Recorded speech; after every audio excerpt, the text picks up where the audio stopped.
Indian troops launched a cordon and search operation in Poonch district today. The troops launched the search operation in Dagwar border area of the district.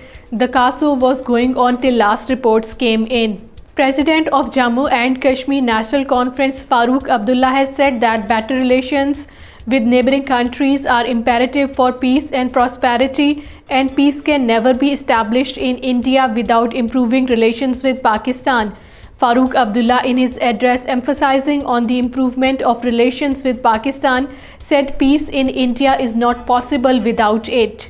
People's Democratic Party President Mehbooba Mufti has said that Modi-led fascist Indian government wants to keep the Kashmiris, especially youth, under surveillance so as to tighten its stranglehold over what they say, think or do.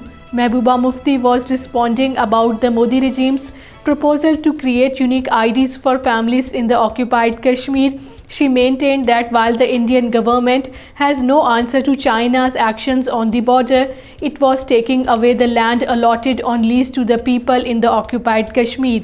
Vice President of Jammu and Kashmir National Conference Umar Abdullah has termed the recent move of the authorities about land lease as unfortunate.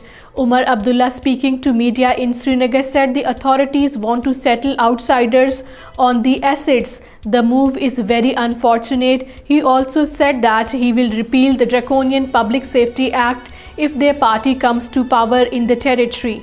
Foreign Minister Bilawal Bhutto Zardari has urged the United Nations Security Council to implement its resolutions over the Kashmir dispute and deliver upon its commitment to peace in the region. Bilawal Bhutto Zardari, speaking in the United Nations Security Council, said that there was an agenda item left unaddressed by the UNSC, the issue of Kashmir.